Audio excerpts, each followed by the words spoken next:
حضرت انس بن مالک رضی اللہ عنہ نے بیان کیا کہ میں نے رسول اللہ صلی اللہ علیہ وسلم سے سنا، آپ نے فرمایا کہ اللہ تعالیٰ کا ارشاد ہے، جب میں اپنے کسی بندے کو اس کے دو محبوب اعضاء آنکھوں کے بارے میں آزماتا ہوں، یعنی نابینا کر دیتا ہوں، اور وہ اس پر صبر کرتا ہے تو اس کے بدلے میں اسے جنت دیتا ہوں۔ صحیح بخاری حدیث نمبر 5653۔ سلیمان بن بلال نے خبر دی، ان سے یحییٰ بن سعید نے کہ میں نے قاسم بن محمد سے سنا، انہوں نے بیان کیا کہ سر کے شدید درد کی وجہ سے حضرت عائشہ رضی اللہ عنہا نے کہا، ہائے رے سر۔ اس پر رسول اللہ صلی اللہ علیہ وسلم نے فرمایا، اگر ایسا میری زندگی میں ہو گیا، یعنی تمہارا انتقال ہو گیا، تو میں تمہارے لیے استغفار اور دعا کروں گا۔ عائشہ رضی اللہ عنہا نے کہا، افسوس، اللہ کی قسم، میرا خیال ہے کہ آپ میرا مر جانا ہی پسند کرتے ہیں، اور اگر ایسا ہو گیا تو آپ تو اسی دن رات اپنی کسی بیوی کے یہاں گزاریں گے۔ حضرت صلی اللہ علیہ وسلم نے فرمایا، بلکہ میں خود درد سر میں مبتلا ہوں، میرا ارادہ ہوتا تھا کہ ابوبکر رضی اللہ عنہ اور ان کے بیٹے کو بلا بھیجوں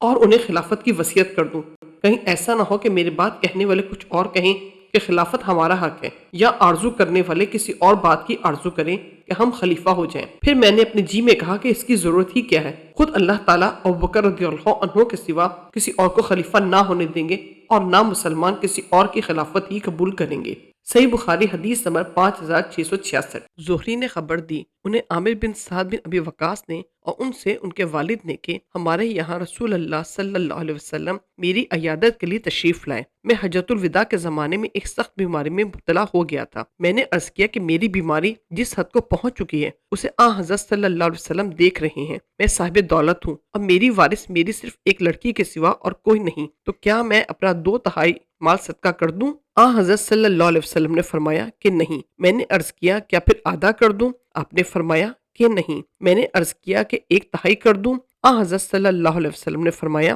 کہ 1/3 بہت کافی ہے، اگر تم اپنے وارثوں کو غنی چھوڑ کر جاؤ تو یہ اس سے بہتر ہے کہ انہیں محتاج چھوڑو اور وہ لوگوں کے سامنے ہاتھ پھیلاتے پھریں، اور تم جو بھی خرچ کرو گے اور اس پر اللہ کی خوشنودی حاصل کرنا مقصود ہوگا تو اس پر بھی تمہیں ثواب ملے گا، یہاں تک کہ ہر اس لقمے پر بھی تمہیں ثواب ملے گا جو تم اپنی بیوی کے منہ میں ڈالتے ہو۔ صحیح بخاری حدیث نمبر 5668۔ ثابت بنانی نے بیان کیا کہ ان سے انس بن مالک رضی اللہ عنہ نے کہ نبی کریم صلی اللہ علیہ وسلم نے فرمایا، کسی تکلیف میں اگر کوئی شخص مبتلا ہو تو اسے موت کی تمنا نہیں کرنی چاہیے، اور اگر کوئی موت کی تمنا کرنے ہی لگے تو یہ کہنا چاہیے، اے اللہ، جب تک زندگی میرے لیے بہتر ہے مجھے زندہ رکھ، اور جب موت میرے لیے بہتر ہو تو مجھ کو اٹھا لے۔ صحیح بخاری حدیث نمبر 5671۔ قیس بن ابی حازم نے بیان کیا کہ ہم خباب بن ارت رضی اللہ عنہ کے ہاں ان کی عیادت کو گئے، انہوں نے اپنے پیٹ میں 7 داغ لگوائے تھے، پھر انہوں نے کہا کہ ہمارے ساتھی جو رسول اللہ صلی اللہ علیہ وسلم کے زمانے میں وفات پا چکے،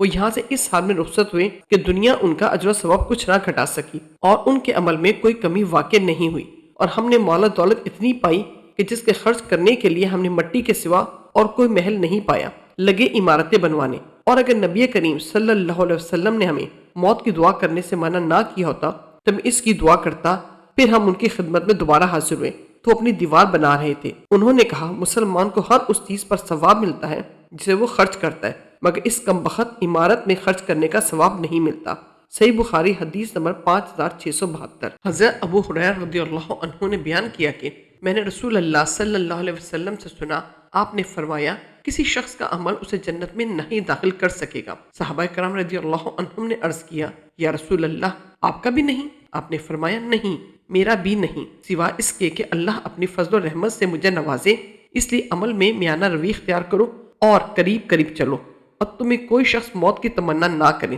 کیونکہ یا وہ نیک ہوگا تو امید ہے کہ اس کے اعمال میں اور اضافہ ہو جائے، اور اگر وہ برا ہے تو ممکن ہے کہ وہ توبہ ہی کر لے۔ صحیح بخاری حدیث نمبر 5673۔